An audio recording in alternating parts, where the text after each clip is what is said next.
students, welcome to Shri Sid Vidyapeeth School. I hope you all doing good and staying safe from this COVID-19. So students, today we are going to begin your lesson Daffodils. Daffodils is a poem written by William Wordsworth.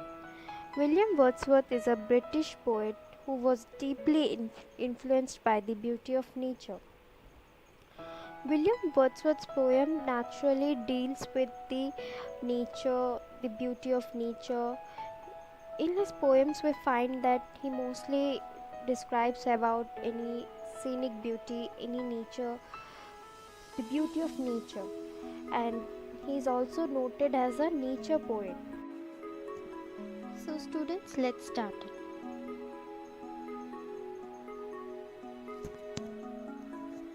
I wandered lonely as a cloud that floats on high over vales and hills, when all at once I saw a crowd, a host of golden daffodils, beside the lake, beneath the trees, fluttering and dancing in the breeze. In the first verse of the poem, poet ये कहना चाह रहे हैं, यहाँ आई poet अपने आप को बता रहे हैं, I wandered lonely as a cloud, मैं एक क्लाउड की तरह अकेला घूम रहा था, that floats on high over vales and hills. A cloud जैसे hills और valleys के ऊपर, vales means valleys, valleys के ऊपर float होता है, वैसे मैं यहाँ अकेला घूम रहा था. When all at once I saw a crowd, a host of golden daffodils. And suddenly, all at once मुझे एक in a crowd, a host of golden daffodils. मुझे फिर सडनली एक भीड़ सी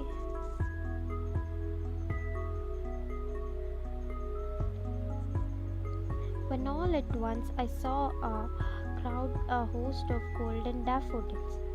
And suddenly, all at once मैंने एक crowd, a host of golden daffodils देखा. The scene attracted me so much. There was a golden daffodils, a crowd of golden daffodils, मतलब बहुत सारी daffodils की पूरी बागीचा थी वहाँ. Beside the lake, beneath the trees, fluttering and dancing in the breeze. कहाँ थे daffodils? Daffodils lake के बगल में थे, trees के नीचे थे, fluttering and dancing in the breeze. वो हवा के साथ डांस कर रहे थे. They were dancing, they were fluttering. क्यों? वहाँ हवा चल रही थी. Continuous as the stars that shine and twinkle on the Milky Way, they stretched in never-ending line along the margin of a bay. 10,000 saw I at a glance, tossing their heads in sprightly dance. Continuous as the stars that shine and twinkle on the Milky Way. Daffodils कैसे दिख रहे थे? They were looking like a stars on a Milky Way. क्यों यहाँ poet stars के साथ daffodils को compare किए? क्योंकि स्काई में स्टार्स भी कितने सारे होते हैं. दे वर काउंटेबल, बहुत सारे होते हैं. दे वर न्यूमरस. वैसे ही लेक के बगल में डैफोडिल्स भी बहुत सारे थे. There were so many daffodils beside the lake. They stretched in never-ending line along the margin of a bay. और वो कैसे थे daffodils? पूरे बे, यह बे में लेक के मार्जिन में, मतलब लेक के बगल में, वो पूरे एक कोने तक पूरे फैले हुए थे. daffodils पूरे फैल गए थे. There were so many daffodils beside the lake. 10,000 saw I at a glance, tossing their heads in sprightly dance. 10,000 यहाँ पोएट गिने नहीं कि 1 2 1 2 3 4 या कितने सारे डैफोडिल्स हैं. He was just saying this. 10,000 means जब पोएट ने डैफोडिल्स की सीनरी को देखा तो वो पोएट्स को कैसे लगे? दे वर लाइक 10,000 डैफोडिल्स, मतलब वहाँ जैसे हज़ारों डैफोडिल्स थे जो अपने सर हिलाकर नाच रहे थे. Next. The waves beside them danced, but they outdid the sparkling waves in glee. A poet could not but be gay in such a jocund company. I gazed and gazed, but little thought what wealth the show to me had brought. The waves beside them danced, but they, the waves, lake जो waves थे वो भी dance कर रहे थे, पर कौन अच्छा नाच रहे थे, डैफोडिल्स या वेव्स? डैफोडिल्स। पोइट यहाँ बता रहे हैं कि the waves beside them danced but they, waves भी नाच रहे थे लेकिन डैफोडिल्स वेव्स से अच्छे नाच रहे थे। Out did the sparkling waves in Glee, जब वेव्स का जब सन का रेस वेव्स के ऊपर पड़ रहे थे और वो रोशनी से जब डैफोडिल्स चमक रहे थे, they were shining like a sparkling waves. A poet could not but be gay in such a jocund company. A poet could not but be gay मतलब जब वेव्स और वहाँ के आसपास के सारे वातावरण इतने हैप्पी हो गए, जॉकॉन वाज हैप्पी मैरिली, तो मैं क्यों नहीं हो सकता, पोइट क्यों नहीं हो सकते, पोइट क्यों नहीं हैप्पी हो सकते? जब आसपास का एटमॉस्फेयर इतना हैप्पी हो गया, इतना मैरी है वहाँ का, तो पोइट क्यों नहीं हो सकते? I gazed and gazed but little thought what wealth the show to me had brought. और पोइट देखते ही रह गए, बस वो देखते ही रह गए। Gazed means he was just looking at daffodils, how they were dancing, what they were doing. But little thought, यहाँ little thought मतलब not poet की थोड़ा सोच रहे हैं, he was not thinking at all, वो किसी के बारे में सोच ही नहीं रहे थे, बस वो daffodils की तरफ देख रहे थे तो देख रहे थे। What the wealth that show to me had brought, मुझे इसके अलावा और क्या चाहिए? ये सीन इतना अच्छा है, इतना सुंदर सीन था। The daffodils were dancing, fluttering, they were sparking. ये सीन इतना अच्छा था कि पोएट तभी वो सीन को रियलाइज़ नहीं कर पाया। He realized later, पोएट ये सीन को बाद में रियलाइज़ किए कि मैं इतना अच्छा ब्यूटी को मिस कर दिया। ये चीज़ अब नेक्स्ट स्टैंजा में पढ़ेंगे। For often, when on my couch I lie, in vacant or in pensive mood, they flash upon that inward eye, which is the bliss of solitude, and then my heart with pleasure fills and dances with the daffodils.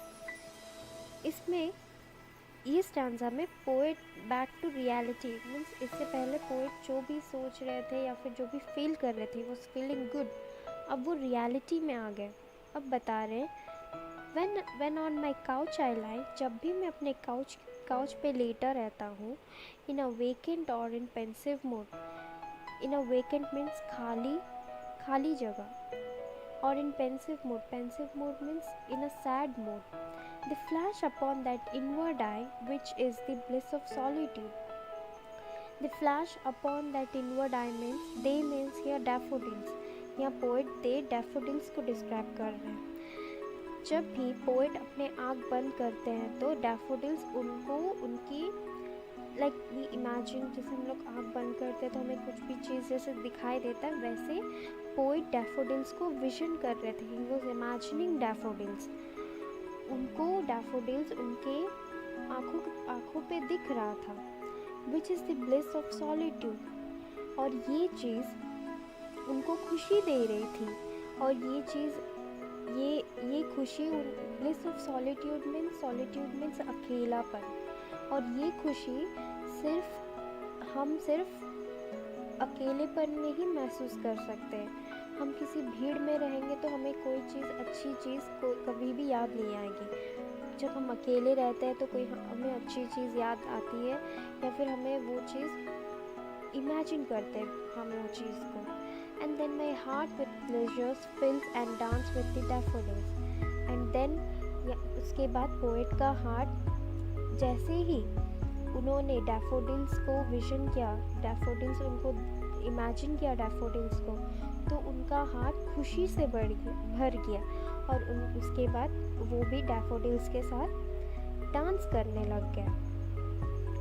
तो हम first stanza में ये पढ़े थे कि poet एक lonely state में रहते हैं, पोएट ऐसे दिखाया जैसे पोएट बहुत सैड है, ही वॉज लोनली, और सडनली उनको डैफोडिल्स की क्राउड दिखाई देती है जिनसे उनको उनको बहुत ज़्यादा खुशी होती है। फिर वो बताते हैं कि डैफोडिल्स कैसे हैं, कैसे क्या कर रहे हैं, दे वर डांसिंग, कैसे डांस कर रहे हैं, कैसे वेव्स के साथ डांस कर रहे, कितने सारे थे, they were numerous like stars on sky, और कितनी दूर तक फैले हुए थे, और उसके बाद कैसे चमक रहे थे वेव्स के शाइनी ग्लिटर्स में। उसके बाद बताया कि इतना अच्छा वेदर था, इतना अच्छा एटमॉस्फेयर था कि कोई भी उसमें हैप्पी हो जाएगा, उस वातावरण में घुल मिल जाएगा, इतना पीसफुल था। Okay, and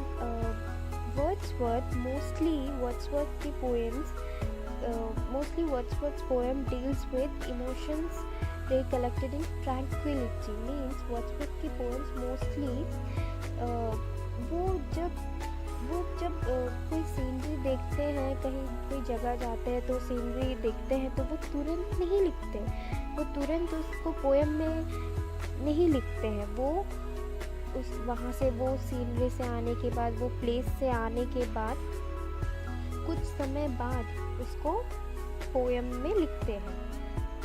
it's called a emotions recollected in tranquillity. Means Wordsworth कोई भी चीज़, जैसे अभी हम लोग कोई चीज़ देखे, हमें पसंद आई तो हम उसके बारे में लिखना शुरू कर देते हैं। No, Wordsworth don't do like that.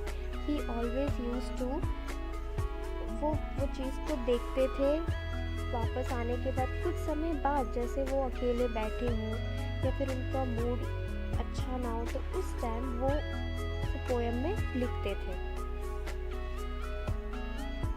So students, ये चैप्टर यही कंप्लीट होता है। In the next video we are going to solve the question and answers of this chapter. If you have any doubts related to this poem, you can ask me. I am going to clear it out in the next video.